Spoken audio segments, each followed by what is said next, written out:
Hello friends, মিতার রন্ধনশালায় সকলকে স্বাগত। আর আমি মিতা। আমি আজকে আপনাদের সঙ্গে অত্যন্ত সহজ সুস্বাদু একটা মিষ্টির রেসিপি শেয়ার করব, কাঁচাগোল্লা। প্রথমে কড়াইয়ে আমি 1 লিটার দুধ গ্যাসে চড়িয়ে দিয়েছি। চড়িয়ে দিয়ে প্রথমে ভালো করে ফুটিয়ে নেব মিনিট 2 সময় ধরে। আর নিচেটা নাড়তে হবে ভালো করে, যাতে তলাতে লেগে না যায়। 2 মিনিট ফুটে ওঠার পর গ্যাসটাকে আমি বন্ধ করে দেবো।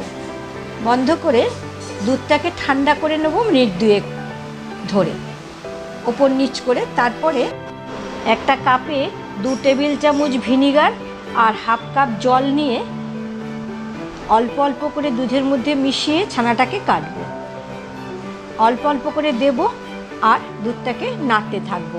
এভাবে যতক্ষণ না পুরো ছানাটা কাটা হয়ে যাবে, বুঝবো কিভাবে যে দুধ আর জলটা আলাদা হয়ে যাবে, মানে ছানা আর জলটা দেখা যাবে। ততক্ষণ পর্যন্ত ভিনিগারটা অল্প অল্প করে দেবো আর মেশাবো। দুধ আর জল আলাদা হয়ে গেলে ভিনিগার যদি বেঁচেও থাকে সেটা কিন্তু আমরা আর মেশাবো না। এখানে পুরো 2 চামচ ভিনিগারই আমার লেগে গেল ছানাটাকে ভালোভাবে কাটতে। এরপরে কিন্তু আর সময় নষ্ট করব না, সঙ্গে সঙ্গেই এটাকে ছেঁকে নেব। এই জন্য একটা বাটি নিয়েছি, বাটির উপর ছাকনা রেখেছি আর ছাকনার উপরে সাদা সুতির কাপড় রেখেছি। কাপড়টা পাতলা হতে হবে। এবারে ছানাটাকে ছেঁকে নিচ্ছি। ছানাটা ছেঁকে নিয়ে গরমটা যত তাড়াতাড়ি কমানো যায় সেই চেষ্টাটা করতে হবে। ছানাটা এখন যথেষ্ট গরম আছে। যতক্ষণ গরমে থাকবে ছানা কিন্তু শক্ত হতে থাকবে। এই জন্যে প্রথমে আগে ছানাটার জলটাকে ছেঁকে নেব। ছানার এই জলটা কিন্তু খুব উপকারী। এটা দিয়ে আটা মাখা যায়, আবারও ছানা কাটানো যায় বা রান্নায় ব্যবহার করা যায়। এরপরে কিন্তু আবার আমি ছানাটাকে বেশ অনেকটা জল দিয়ে নেড়েচেড়ে ধুয়ে নেব। এর কারণ হচ্ছে, প্রথমত ছানাটা গরম, সেটাকে তাড়াতাড়ি ঠান্ডা করতে হবে, নয়তো ছানা শক্ত হয়ে যাবে। আর দ্বিতীয় কারণ হচ্ছে, লেবু বা ভিনিগার দিয়ে কাটলে তার স্বাদ আর গন্ধ ছানার মধ্যে থেকে যায়। এই জন্য ভালো করে জল দিয়ে ধুয়ে নেওয়া দরকার। আমি একবার ধুয়ে নিয়েছি, আবারও 1 লিটার জল দিয়ে ধুয়ে নেব। আগের জলটা ফেলে দিয়ে আবারও আমি ছানার মধ্যে আরও 1 লিটার জল দিয়ে ভালো করে নেড়ে নেড়ে ধুয়ে নেব। এতে করে ছানাটা পুরোপুরি ঠান্ডা হয়ে যাবে আর ভিনিগারের স্বাদ গন্ধ তো চলেই যাবে। এবারে আবার কাপড়ে চারধারটা ধরে ওপর থেকে একটু চাপ দিয়ে যতটা পরিমাণ জল বের করে নেওয়া যায় বের করে নেব। ছানার গায়ে কিন্তু চাপটা দেবো না, তাহলে ছানার ক্রিমটা বেরিয়ে যাবে। তারপর মুখের কাছটা বেঁধে ঘণ্টাখানেক, পারলে আরও বেশি সময় ঝুলিয়ে রাখবো। এরপরে বার করে ছানাটা নিয়ে নিয়েছি। একটা সলিড ছানার বল তৈরি হয়েছে।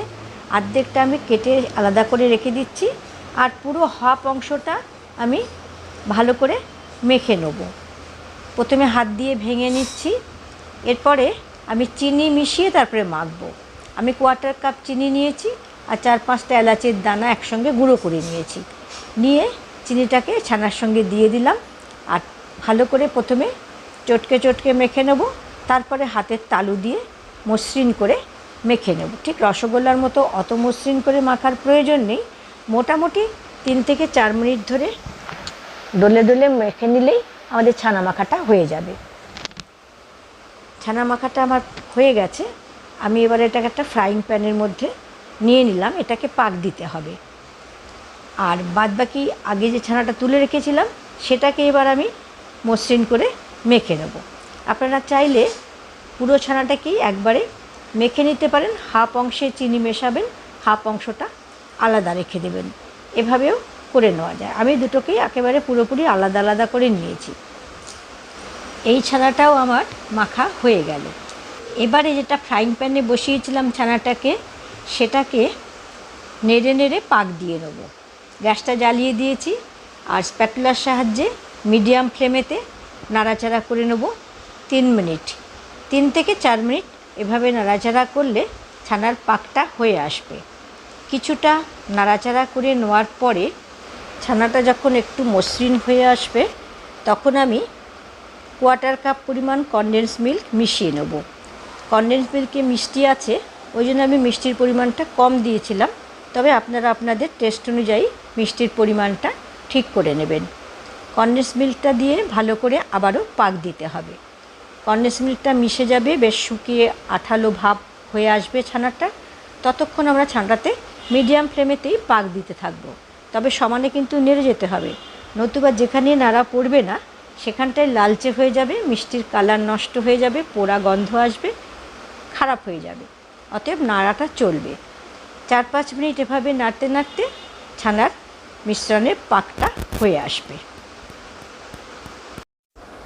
আর নাড়াচাড়া করতে করতে মাঝে মাঝে দানাগুলোকে স্প্যাটুলা দিয়ে চেপে চেপে মিলিয়ে দিতে হবে, কারণ এই কাঁচাগোল্লাটা মসৃণ হলে খেতে বেশি ভালো লাগে। কালাকাঁদে যেমন দানাটা থাকে, এই কাঁচাগোল্লাতে কিন্তু দানা থাকলে ভালো লাগে। 4 মিনিট হয়ে গেছে, আমাদের পাকটা হয়ে গেছে, নামিয়ে নিয়েছি।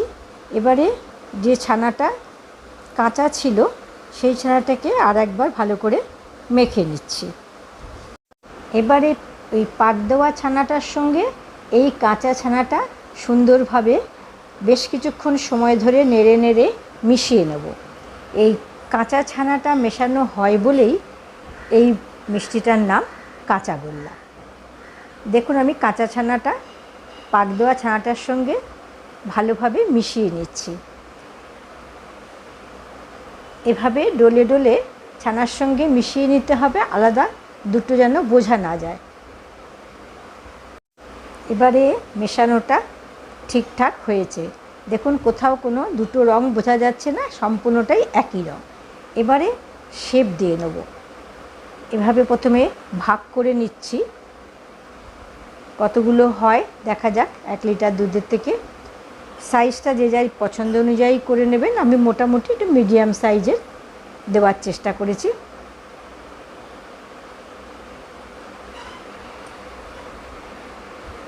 দশটা আমার হয়েছে গোল্লাগুলো। এবার এটাকে গোল করে শেপ দিয়ে নেব। 2 হাতের তালুর মধ্যে ঘুরিয়ে ঘুরিয়ে সুন্দর করে গোল শেপ দিয়ে নেব। দেখুন ঠিক এভাবে। আর এরপরে এই কাঁচাগোল্লাটাকে মিল্ক পাউডারের মধ্যে গড়িয়ে নেব।